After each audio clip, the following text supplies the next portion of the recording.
You are listening to the Cocoa Blend Podcast. Our podcast aims to shatter the misconception that Black parents cannot co-parent without drama. A podcast for moms of faith who are tired of unnecessary conflicts, seeking a positive shift, and eager to embrace harmonious co-parenting in their blended family. In other words, moms who just want to co-parent without the drama. I am your host, Jamie Newton-Knight, motherhood mastery mentor and co-parenting coach. Join us as we navigate through insightful conversations and empowering stories, redefining the norms and celebrating the strength of united co-parenting in the Black community. So turn on that GPS and let's navigate the blend. Hello and welcome to the Cocoa Blend Podcast. We are back with another amazing guest, and this time it happens to be my bestie, my best friend Akeda.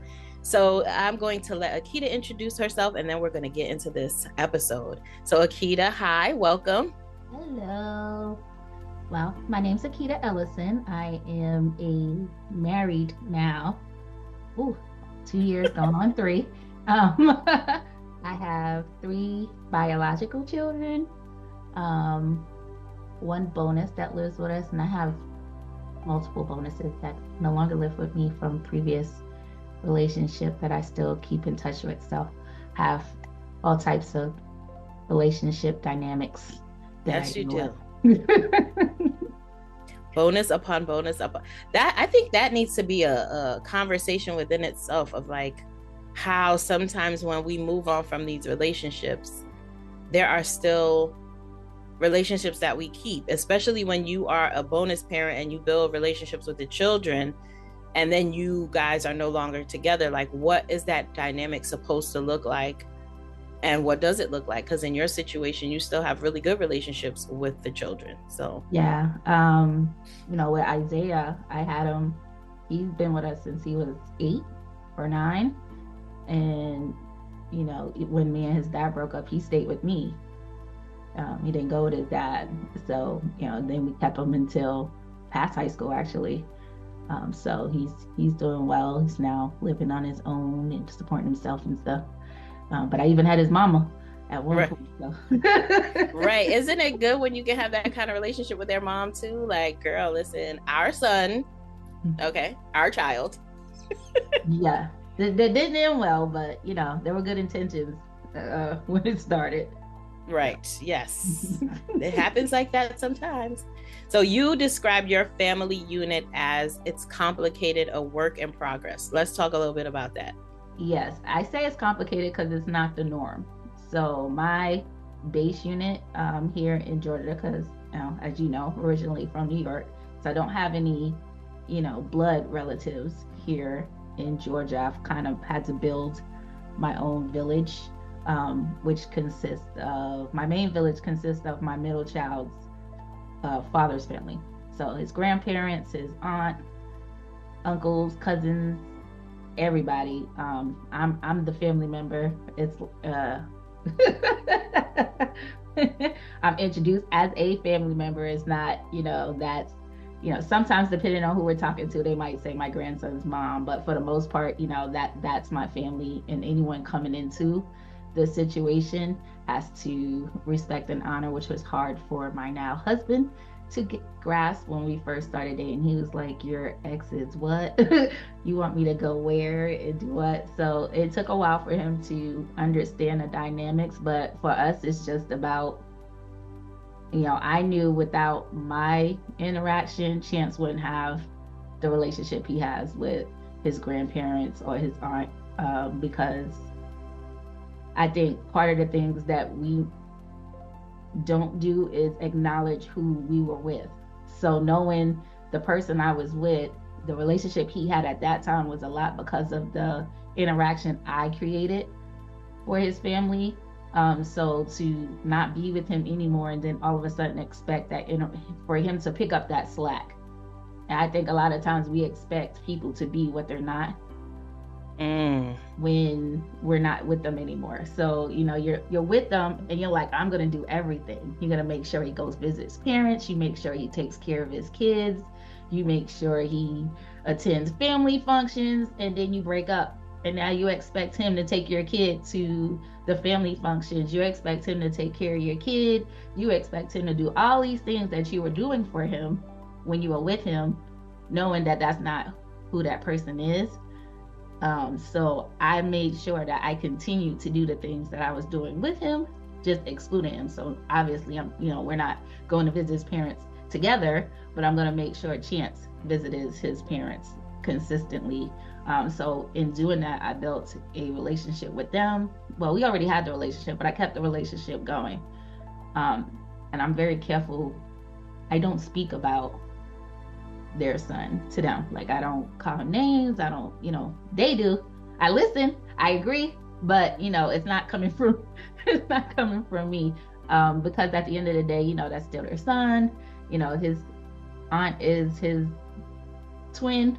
That's still her twin brother, so there's no, at the end of the day, that's their family member, but he's not around and we are. So we make sure we keep that relationship. And it's, they've supported me. They support my kids. My oldest son, took him in and have never let him go. Kylie, they're pretty much the grandparents she knows. So that relationship has been amazing, and I would not give it up for any person who enters into my life. They either have to understand that it is what it is. But a lot of people side at me when you start explaining the dynamics. Everybody's looking at me what do you mean? And then once they see, they're like, oh, they're the best. And I'm like, yep. The best. So to know them is to love them. They are an amazing family, and just like you said, whoever they encounter as your family, like when I met them as your friend, they were like, oh, your family, because that you guys are like sisters, so that's your family. And they literally treat you, whoever they feel is family, like family. It's not like, oh, she's just this other random person. Like, you are literally brought into the mold and no one feels any type of way or left out, which sometimes families can do that. So you talked about your relationship with your second to last, your middle baby, your middle baby's family. Do you have that same relationship with your younger child's family? Is that what the work in progress is? Yeah, so that's a complete opposite scenario. That relationship is literally like, I'm married, but I'm still like baby mama is what I feel like. Her over there. Yeah. So I don't even know how to describe it. Like, it's always been rocky. This relationship with my in-laws. It's just weird. Like, it's a work in progress. It is. It's just totally weird. So it is a work in progress, because they are actually starting to make steps to try and, mend fences and, create new stuff. So my mom just asked me yesterday, because for right now we're trying to plan a trip. His mom wants us to go to a wedding, and it happens to be her birthday weekend. So she wants to go to Charleston. And my mom's like, why are you even going? I was like, I never want to be the person who blocks the growth. So I said, I'll be the bigger person. And as long as my parameters and boundaries are respected, meaning I'm not going to stay at anybody's house, right. I need my own space. I will attempt, and, we'll attend. But, some people would have just shut the door and said, enough is enough. And I've been there every other day for the past 10 years, but every other day. And that's what I love about you and respect about you. And I'm not saying this because you're my bestie. I mean, I'm not. I really am not. Because if anyone knows you for real, then they know that you really do try to be objective, and you always try to put the kids before your own feelings. So even in situations where you could have and had every right to say, no, I'm not doing that because now I'm overextending myself, you didn't do that. You never have done that. You have never blocked your children from their parent ever, or their grandparents. I have done it once. Okay. I did not that I know of. Yeah, I did not allow Chance to go to his dad's wedding. Only because it felt obligatory. Rushed, perhaps? Rushed. It was absolutely rushed. It was. First of all, we didn't meet his soon-to-be wife, they're divorced now, but we didn't meet his soon-to-be wife at that time until like 2 months before the wedding. And then it was like 2 weeks before the wedding. All of a sudden they were like, we need to take Chance to get him a suit. And I was like, he doesn't even know y'all. Like, what's gonna go on at the wedding? Like, who's gonna keep? Chance was only like 2 at the time, or maybe 3. So I was like, who's gonna keep him while the ceremony's going on? What's gonna happen after the ceremony? And nobody really had any questions or answers. So I was kind of like, I'm really not feeling comfortable with him going. Now, had his aunt or his grandparents reached out and say, hey, we want to take Chance with us, I would have allowed him to do that. But with his dad, I was like, no. And at the end of the day, I was glad I did it, because his oldest son went to the wedding and felt totally like not part of the family. So like his wife has 2 sons, same age as Isaiah. They were dressed in the same tuxedo as the dad. They put a random suit on Isaiah. His biological son was in a random suit, while the 2 sons, his 2 new bonus sons, were dressed identical to him. I would have blown a complete, utter gasket after the fact had that been Chance. And he wasn't even old enough to understand. We're talking about 15, 16-year-olds at the time. Right. So clearly you can say like, well, how come I'm not dressed like my own dad? My own father. Guys are dressed like my own dad. So it was that, like, I got that type of vibe prior to, and I was just like, no. But other than that, no, I've never denied or right. And but still it goes back to, and I want to say this, preface it by saying a lot of people have a very negative connotation of baby mamas or biological mothers, and they always feel like we will use our children as pawns, or they'll say that we do things selfishly for our own needs, our own concerns, our own feelings. And so when you say that, even in what you just said, I'm sure there will be someone that can take that and flip it and say, oh, well, he still should have been able to take him. But the reality is, you're sending your child with a stranger, not one stranger, unfortunately, but 2, one who's not involved and just really wants to show, oh, look, I have my child, right? Mm-hmm. And the other who doesn't know my child at all. Right. So I'm gonna send my child with perfect strangers to a wedding just so that somebody can say, oh, he had his son there. Right. No. But if his grandparents or his aunt said, we will be there, we will watch him, send him with us, then you would have done it. So it's not showing that you're just like, oh, I was so mad because he was getting married and I'm not healed. That's not what that was. It was safety. So yeah, absolutely. Right, people. We don't all act crazy because we want him back so bad. We already know what we had. Believe me. Did not want him back. Right. We don't want him back. We know what we had. We know what we had. We're good to go. But I also like that you spoke about the fact that what I thought was really important about what you said was that you know the person that you were with. And therefore you knew that if you were not being involved and you were not being active while we were together with your own children, then why, in your own family, why would I expect now that you're going to come on the weekends and pick up the kids and take them to see grandma? Right. And that was what he was saying. I'm going to, I don't care about child support. I'm going to pick up my kid. I'm going to do this and I'm going to do that. And, then happened. So it was just like, can I really be mad?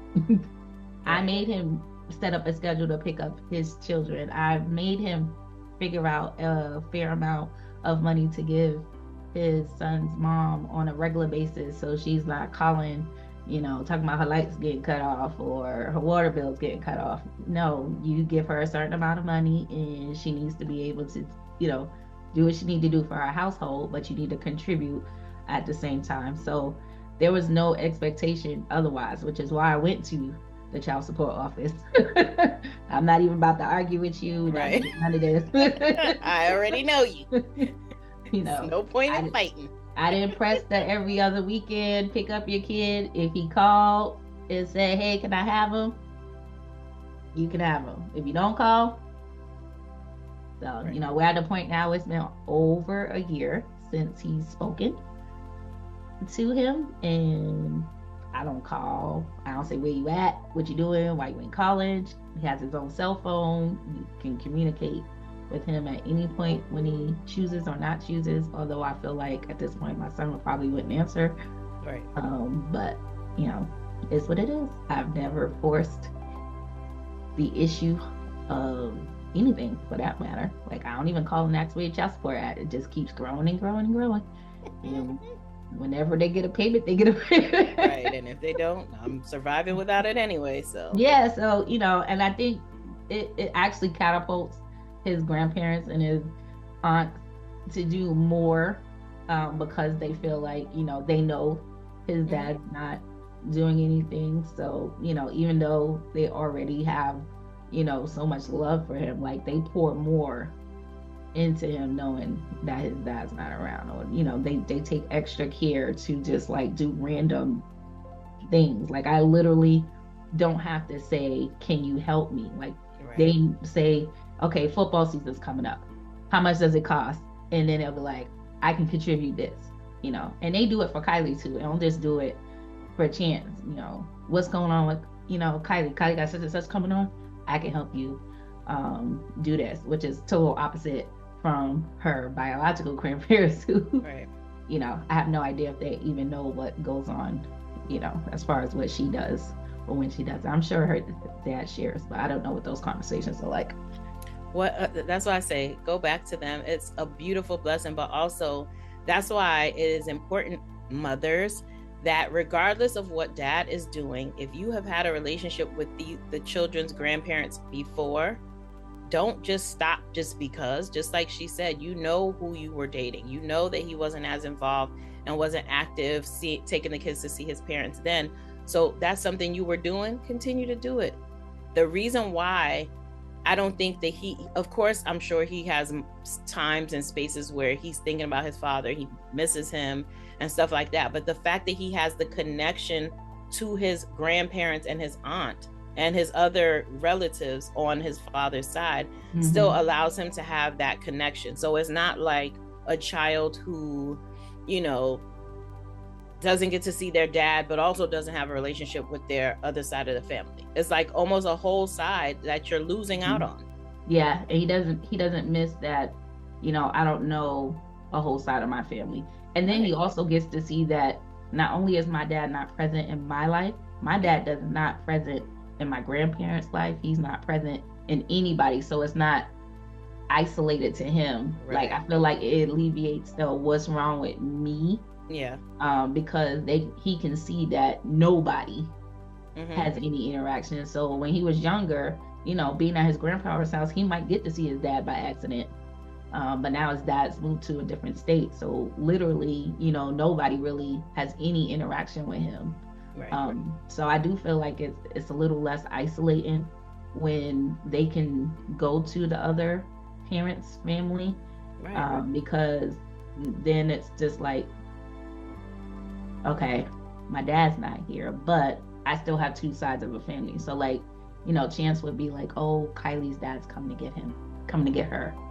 But nobody was coming to get him. So we would make sure, you know, I'd make sure he'd go spend some time over with his grandparents. And now that he's older, they're doing even more. Like he's gone on a cruise.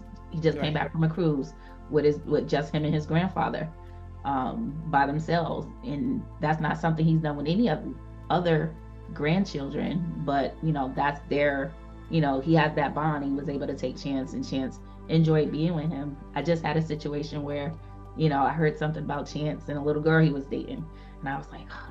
And he doesn't yet have a relationship with my husband where he can have those kind of conversations. And I had to go, Grandpa, I need you to have a grandpa conversation with Chance.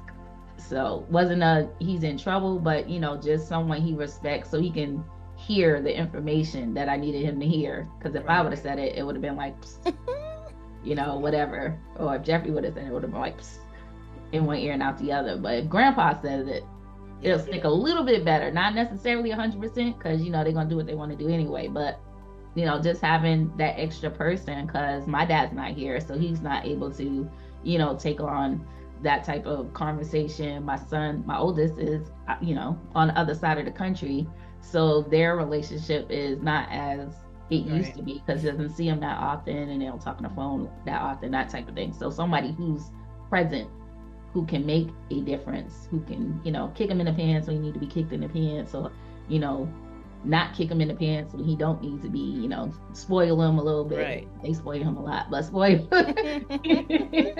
just that extra set. And that extra set of everything is it is everything, because my kids do everything. They're everywhere.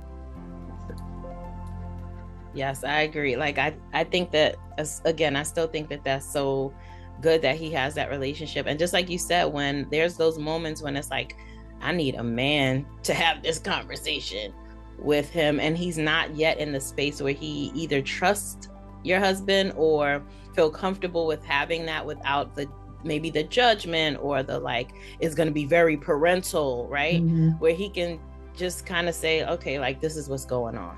Yeah. And Grandpa's going to make it serious, but Grandpa's going to make it fun too, because he's going to tell him the real, but he's going to do it in a way that doesn't make him feel embarrassed. Yeah. And he, all of my kids are different. Like, my oldest told me everything. I would have been able to have that conversation with my oldest son. We know. And, I've had conversations I didn't want to have with my oldest son. To this day, he still tells me stuff I really don't want to know. But chances not. He's not very, you're either in his circle or out his circle.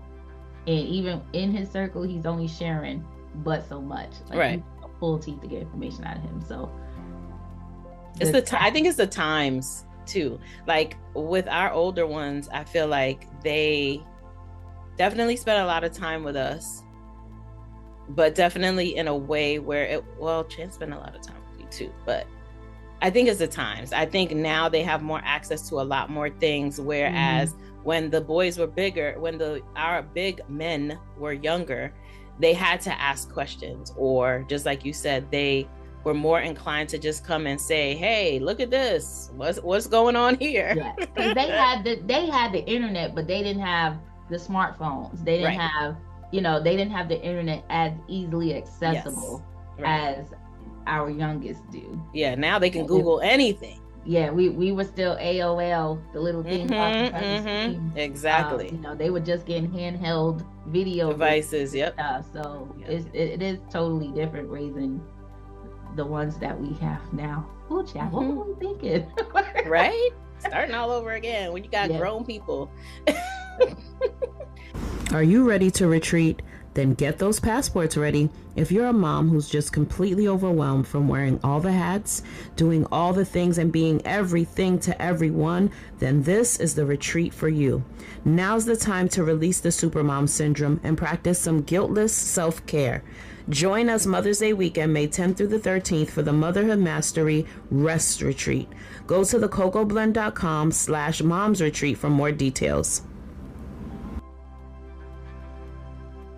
But yeah, that's definitely true. I'm happy that he has that. I'm glad you have that extra set of family.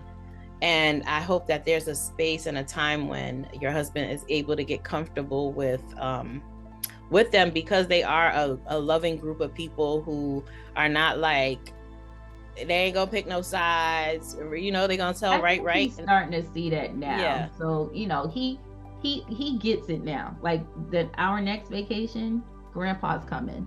Yeah. My mom's coming, and then, we'll be there.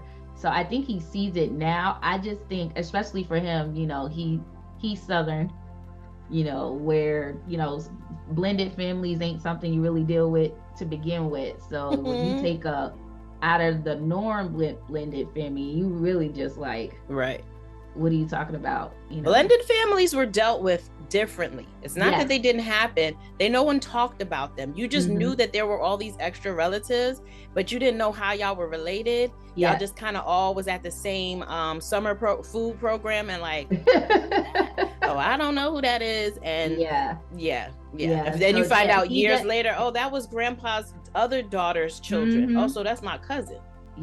Oh, yeah, that's how it works down south. And they definitely, that's exactly how it was either that, or you know, you have the siblings that grow up in the household, but one's really not a sibling.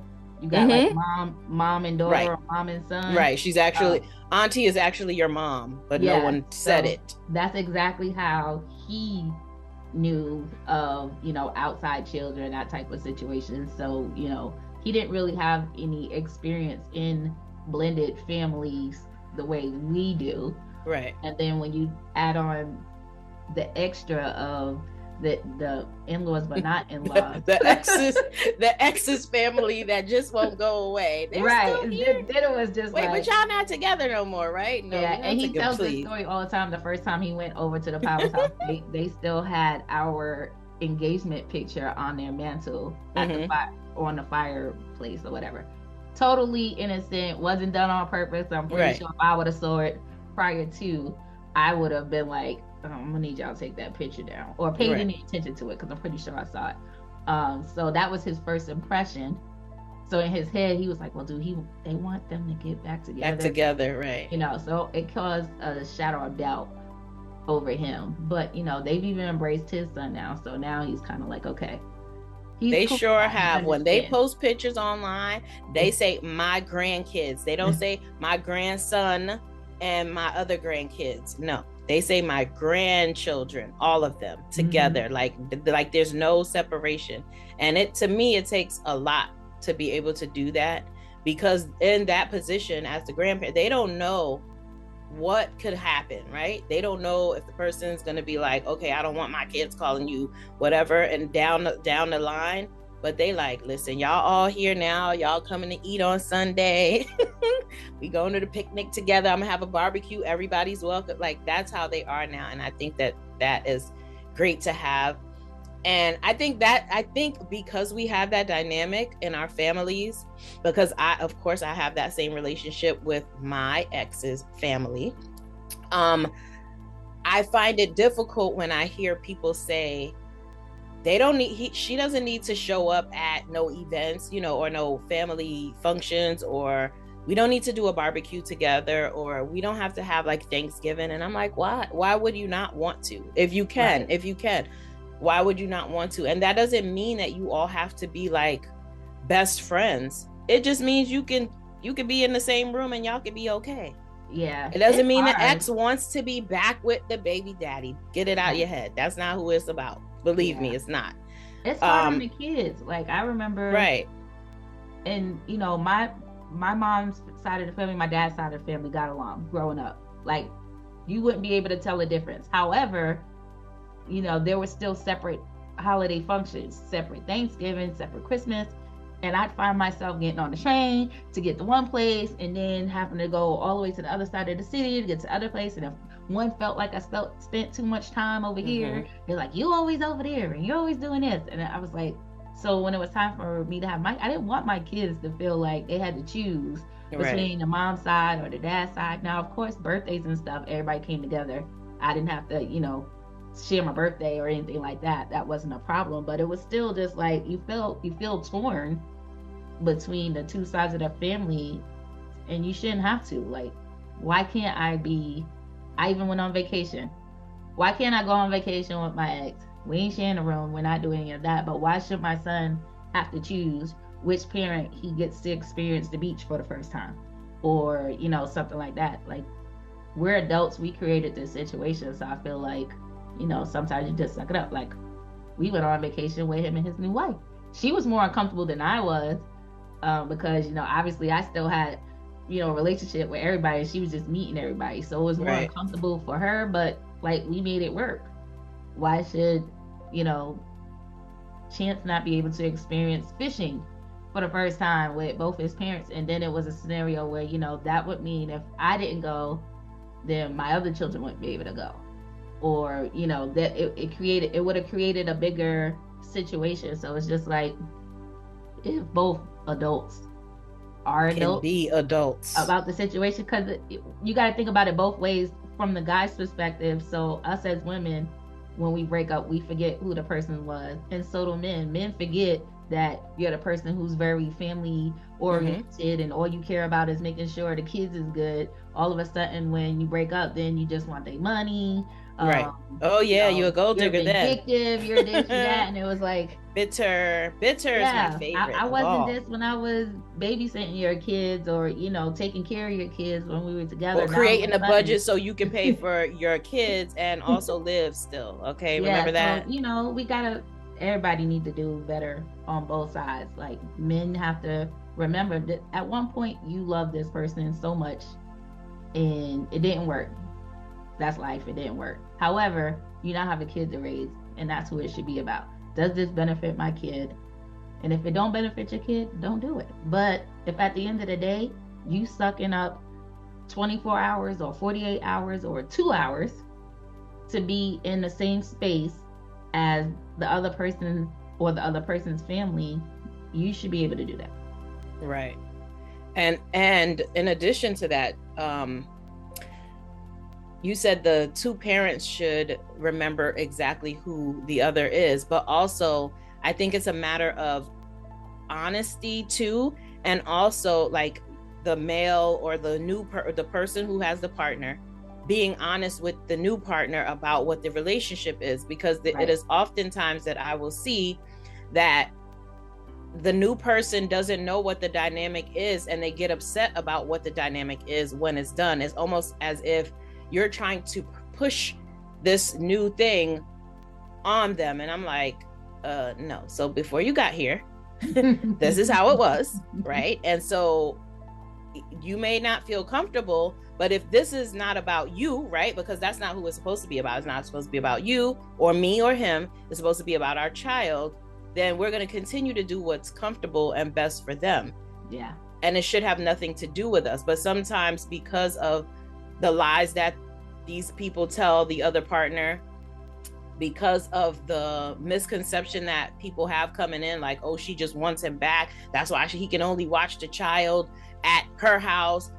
But they don't know the backstory of, no, he can only watch the child here because every time the child goes with him, there's an accident, or several things have taken place as to why now the visitation is only at that person's house. Like, they don't know the backstory. They're being told half truths or no truths at all. And so they have this perception about the mom, like she's bitter, she can't move on, she wants him back. And I feel like that's why it's important for people, especially when you know that this is who you're going to be with, you know that this is who you want to be with, you're going to have in your child's life, that is important to introduce that person to your ex, because y'all are going to have to deal with each other in some kind of way. Yeah. You may not like it. Most women, I'm not sure why. Maybe you could speak to this because you are a bonus mom now, but I don't know why it is that many times bonus moms, or not even girlfriends, because you ain't the bonus mom yet, the girlfriends don't want to meet the ex when they're in that child's life. It's like, you're in my kid's life and you don't want to have a conversation so we can create boundaries for each other. Like, if you feel like, I don't want you calling here after X amount of time, right? Mm-hmm. Then that's your boundary. And I can say to you, and these are my boundaries in regards to my children. Any type of discipline is going to stick with dad and child, or we can discuss what discipline looks like before you do it with my child. I think there's a level of insecurity. Mm-hmm. Because, like, for me, if I were to ever be single again, like, I had rules. Like, I'm not dating anybody with kids under 2. Reason why I'm not dating anybody with kids under 2 is because I feel like they haven't really solidified what their relationship with the co-parent looks like. Right. Under 2. Like, you're still trying to figure it out. Are you completely over with? You know, what's your visitation look like? You know, all the pettiness, or, you know, all of that stuff that happens, because at that point you're still dealing with the breakup. Right. not necessarily moved on to the point where we're just co-parenting. You're still dealing with the resentment, the anger, the pettiness, you know, because we can be petty. We can. Definitely be petty. So I feel like, you know, once you get past that point, there's still a level of insecurity for the girlfriend, because you don't necessarily know what you're coming into, because you don't know, you only know one person's side of the story. So why believe that person's side of the story tooth to nail? Like, right. He said that he is sleeping on the couch and they not together, and and it's just me and him, and she's bitter and she wants him back. Yeah. So you have all these stories you've heard about this person, because obviously you're going to tell a story, you're going to shed the best light on you. You're not going to be like, you know, I was an idiot, I was such and such, you know, I was immature. Right. You know, you're not really going to do that. So you're going to shed and give this whole persona. So you already have your wall up, and then it's kind of like you're dealing with somebody else's kid. You don't know what their expectations are. You don't know what their limits are going to be. So you're timid. So I think it's important for biological moms to not necessarily initiate the contact, because obviously you want to respect the relationship of that person and their partner. But I think it's important for bio moms, when they do come into face to face, so you are able to speak to that person, to be open when you meet that person. Let them know, like, you know, I don't know what he told you, I don't care. It doesn't matter what he told you. This is who I am, what I'm about. As long as we have respect and boundaries, my kids are good, we're good. Like, y'all can do whatever it is y'all need to do. Right. That's y'all business. You don't have to share it. But, you know, let's make this comfortable situation for the kids. My kid is coming into your home, if they're together, or he's spending time with you when y'all are there. Let's make it a comfortable situation. So when he comes home, he's good. And I don't have to call nobody like, why my kid clothes is dirty, or why such and such and such. Whatever the situation, I don't want to have to do any of that. Right. But I also think it's important for girlfriends to understand, like, when you date somebody with kids, if you're not ready to really be mature, then don't date nobody with kids. Like, you have an option, choose the other option, because you really have to be mature in order to deal with kids and kids' moms, because some kids' moms aren't ready to be right. Some of them are going to be coming in hot. Right. So, you know, with the petty. Yeah, so you got to be prepared for either one. And if you're not mentally mature enough to handle the situation, you shouldn't, because it's the kids who suffer at the end of the day. Yeah, and you don't want, just like you said about having them choose, like, and I think it was good that you came from that perspective, because you were a child who experienced it. And so because you experienced it as a child yourself, being torn between two parents, you didn't want your kids to feel that way. And because of that, you made a atmosphere where your kids didn't have to choose. Like, let's be grown. I don't want to be on this vacation with this dude who I was about to marry, who is now married to someone else, right? Because that could have been a nasty situation. Yeah. But you put your pride aside and said, you know what? Let's just go on this vacation, because this is his first of everything, and I want him to be able to experience it with his father. Now, and it wasn't comfortable at all. Right. It wasn't comfortable for me. It wasn't comfortable for her. It wasn't comfortable for the grandparents. It wasn't comfortable for the auntie. Everybody was like on pins and needles, to the point where we had a karaoke night. And we even thought about the songs we were singing in this karaoke night, to make sure that there wasn't like any subliminal messages being sent just through the song. So that's how much thought we put into. We're not gonna do Crush on You, Wanna Rumble with a Beat, huh? Right. We're not gonna do that one, because we don't want to fight. It's definitely not comfortable. It's not easy, but like, when you look back on the pictures and the videos, you know, there's a video of him fishing on the pier with his grandpa, and he caught a fish. Like, those are the type of memories that that made it all worth it. It all worth it. Yeah. So it's just like, you got to think about that type of stuff. So whenever his grandpa's gone, he'll have that video of him on a pier fishing with his grandpa, and he doesn't remember it to think back and be like, I did it. But we have the video, we have the pictures of him doing that. You know, he doesn't remember a lot of stuff from it, but it was also one of those things where, you know how you're the mom, so you're always taking the pictures and you're never in them. You know, his first trip to aquarium, I have all these pictures of him and his dad. I was there. I planned it. I paid for it. I picked up his dad to bring him there, and I have not one picture to prove that I was there. So it's just like, you know, it's those type of sacrifices that, you know, even though they don't have a good relationship right now, he can still look back. I can give him that and say, you know, he was here. Right. You know, he wasn't always not there. And I feel like that's important too, for the kids. So yeah, it is. It really is. The kids, just like you said, the kids will have those memories. And I think that the fact that he can have that memory of all of you being in the same space, and like, it wasn't awkward for me. I had a good time. I was fishing. I was, you know, I had access to both my parents, and it does take a level of maturity, just like you said, of the person coming in. But I also think it takes an extremely serious conversation between the two parents to say, this is the relationship that we want to foster for our children moving forward. We don't like each other. Got it, right? We don't have to. But let's continue to try to make it a comfortable situation for our kid, regardless of how you feel about me, regardless of how I feel about you. Any of the adult conversations that need to be had, we'll have it. We'll make sure it's not around the kid. But when either of us have somebody new coming in, this is the dynamic. This is what it is. I feel like sometimes people miss the mark on sharing with the new partner, like, this is how it is. This is how our relationship has been. Yeah. And then when that new person comes in with their own idea of, well, I have a kid too, and my son's father has to meet me at the McDonald's. Like, yeah, but we don't do that. Right. Yeah. And that can be hard for somebody. Yeah. But that's why you got. I think that's important too. Give them a heads up. Like, you know, Chip's dad uses the word mommy a lot. You know, like, hey, mommy, can you do such and such and such and such? So, you know, that was one of the things I warned my husband. Like, it's not a personal, you know, pet name. He literally says that to every female he speaks to. But if you don't know him, and the first time you meet him, he's walking around, hey, mommy, can you go get Chance and such and such?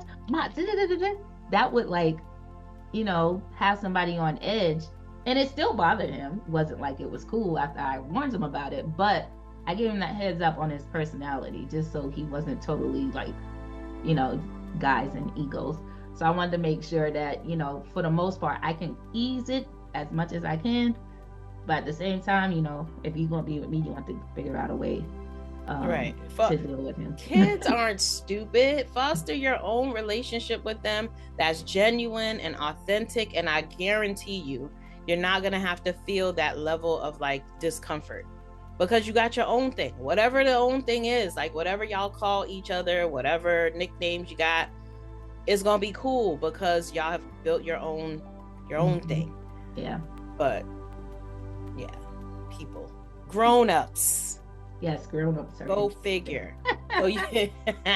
So let's move on. You said that during the process, you struggled with acknowledgement, and the way that you got through it was by letting go of the resentment and the anger. Talk a little bit about that too. So the other thing I feel like we as bio moms don't want to acknowledge or accept is that, girl, you here to preach today? Are you never going to get 50-50? Who sent you? Okay, go ahead. You're never how we get 50-50. It's never going to be a 50-50 relationship. You're not going to get 50-50 of the finances. You're not going to get 50-50 of your time. You're not going to get 50-50 of the work. And I feel like we have this expectation, and it's unrealistic. You're just not. I'm married, and I don't get 50-50 of everything. I feel like that's right. 50-50 for in a marriage, but I feel like when we break up and now we got a co-parent, it's like, but I do more. I do this. I have him this. I spend this, and it's just, you just have to come to the realization that it is what it is. Once you become a single parent, then you're going to do majority of the work. You're going to spend majority of your money, and you have to accept and acknowledge that that's just what it is, and not be resentful to the other parent for their, what you feel is their lack of, you know, because sometimes they could absolutely be doing the best that they can with what they have.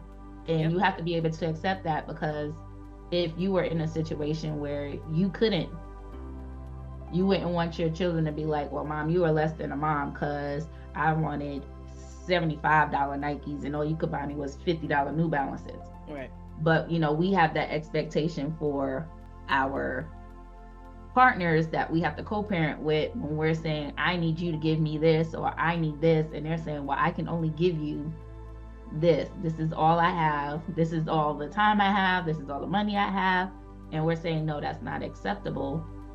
But if the table was turned, would we be willing to accept that same shame being given on us? So that's my best friend, y'all. That's what she's dropping gems. That's my best friend. That took a minute for me because, you know, I did have that expectation. You know, I have 3 different kids. They all have 3 different dads. I have 3 different scenarios with all of them. So my oldest was you know, he had more money.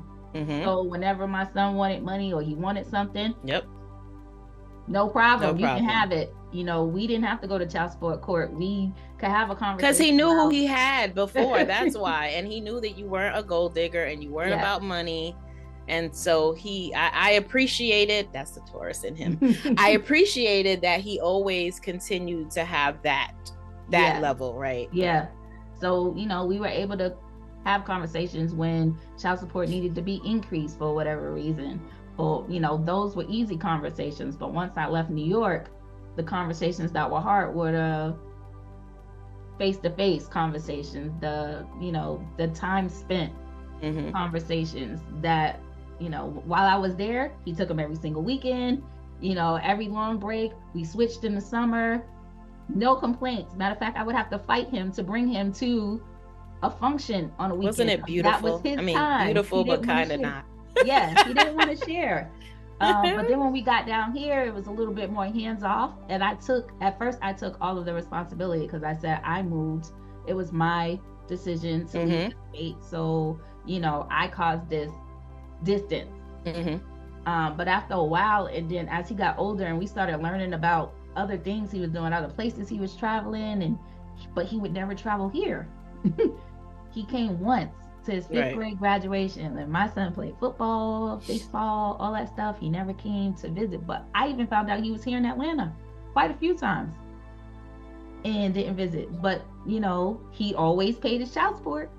Not a problem. On time. If he wasn't on time, there was a communication that said, hey, I'm not gonna be able to pay here, I'm gonna pay here. So then when I got to my second kid, it was completely different.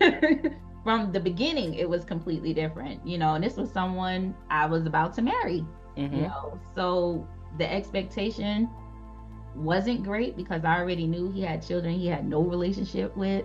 And then there was the ones that I helped him maintain a relationship with. So it wasn't like I was expecting him to be like this awesome dad. But there was also a little bit of hope where it's like, okay, this is your last kid. This is your last opportunity to get it right. And he just fumbled the ball on that one. So it's like, okay. You can tell you a football mom. Go ahead. So then when it got to my last kid, you know, I met someone who was also a single parent. So I'm like, cool, he gets it. But he didn't. He didn't really get it. You know, he didn't understand truly what single parenthood was because of his village. Right, because he had a village. Was set up, you know, his village was set up as like takeover. And I think it goes back in talking about it earlier when we were talking about the way Southern people handle blended families. I feel like that dynamic was there, even though they knew, like, you know, obviously he knew his son knew that was my dad, but the grandparents were the authoritative, they were the head. So that dynamic made it so he didn't really understand the function of a single parent as much as I thought he did. So that caused a whole bunch of other stuff, but yeah, I understand that too, especially in terms of like, just like you said, his dynamic with his son, because I had that dynamic with my father once my father and mother separated and my father moved to South Carolina, I was still very young. And he was living with his mother. But whenever I would go over to visit, I would say, oh, I'm going to my dad's house.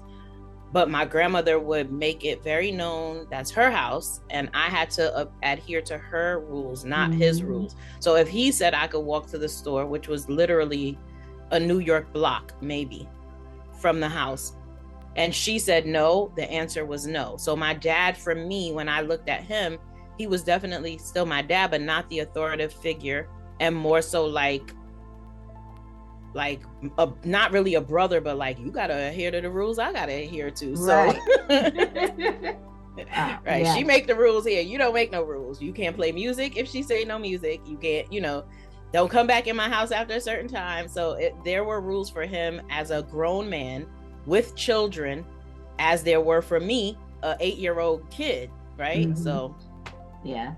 And that level of responsibility you feel as a single mom, the weight of feeding your kid, clothing your kid, keeping a roof over your kid, what school does my kid go to? How does my kid get to school? Who's going to watch my kid when I get out of school, out of work? You got the school ends at 3, I don't get off to 5. Where do I send my kid? Like those type of stresses that we had to, figure out. He didn't get that. And I didn't realize he didn't get that until, way later on. And it started coming into little pieces. Right. Like when you met his representative. Like, hello, yes, single absolutely. Dad. Yeah. I met a single dad. So even the little things, like, we used to go out Thursday through the whole weekend, but we had to make sure we had a babysitter. That's right. And we had to get back before a certain time to take care of our own kids. Like, we couldn't just stay out all night. We had to... The kids got to be at in the house, right? Right. They were home, but that wasn't an automatic. Yes, I'll watch your kid. You still had to get permission. He didn't have that. It was kind of like, I'm out. He had that automatic. So sometimes he'd be like, "You were jealous." I wasn't jealous. It's just a different scenario. So it's different than single parenting. Yes, because it's not technically. Yeah, because you could literally go and come as you please. You plan as a single individual, not even as an individual with a kid. It's different if you were like, I'm going away for the weekend and it's you and your kid going away for the weekend because that you didn't ask for a babysitter versus saying, I'm going away for the weekend. I had to ask my mom to watch the kids. Yeah. That's different. And the crazy thing is, after I had Kylie, he invited me to homecoming, right? So he invites me to homecoming. He still lived in Fort Valley. So Fort Valley's 2 hours away. So he lived in Fort Valley with Jordan. I'm up here with Kylie. And he's like, yeah, come to homecoming for the weekend. And I'm talking to him and I'm like, you do realize that we both have a kid up here in Atlanta, but you only secured babysitting for the one down there. How am I supposed to go away for the weekend? And I have not just Kylie, but I had Chance and Trayvon at the same time. And I was just like, you just don't get it. Like, right. You were just like, come on, let's go. And I'm like, sir, ask somebody to watch them. Like, ask who. That's not how it works. So I told him, I was like, you just asked me so you can say you invited me and I told you no. Well, remember that time I did invite you, but you couldn't go. Yeah. So, it was just that. And it's still a work in progress to get him to see certain things where it's like you have to understand the level of responsibility that comes. Like you can't just, everything's a responsibility. How much does milk cost? Swiping the card, not knowing how much is actually in there. Mm-hmm. So it's a difference. And it was difficult going from being, so we broke up multiple times, being baby mama and co-parenting to now married. So that's hard because he's walking into a scenario where I've already been single mom for almost 4 years with his kids, and now we're living in the same house, and now you got to try and blend what's going on. And there was resentment there because it was like, I've been doing this by myself for all this time. You can't come in here and change nothing. This is how this is how it is. But so that's the work in progress that I'm dealing with now, going from, and it's still a work in progress. We've some years in and it's still a struggle to take that mindset of it's just me to it's both of us, especially when you have someone who doesn't know how right to be both of us still, only because he doesn't know how to be just him either. So he went from being in the house with his parents to now being in the house right. with, you know, us, so he doesn't get some things. So it's definitely that's the work in progress, still working through some of those things where you get glimpses of who he used to be, and it's just like right. We could have a whole conversation on that. I think that there are many bio moms who went from being single moms to being a married mom, and the transition between what that's like, of like that going from that mindset of singlehood to now being in a marriage with someone who's actually a partner. Like it can be a challenge, because at the beginning, I'm not waiting for nobody to fix the desk. Like if the desk was broke, I was doing it for all this time, I'm gonna fix the desk. Mm-hmm. Whereas my husband's like, why you put the desk together? Like, I'm here. So he allowed me to step back more and say, I got a new desk, can you put it together?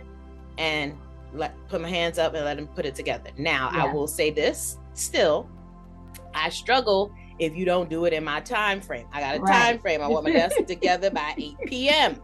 If you don't get my desk together by 8 p.m., I'm going to quit my desk. Yeah, I'm going to do it. I'm going to do it. So there's still that part, but I think we could have a whole conversation with a bunch of moms who went from single to married and what that transition was like. I'm sure we get a bunch of different answers, but also sometimes when you're in a relationship with a man who, you said that it's a struggle still because he's still finding his own identity within the relationship and marriage, being married.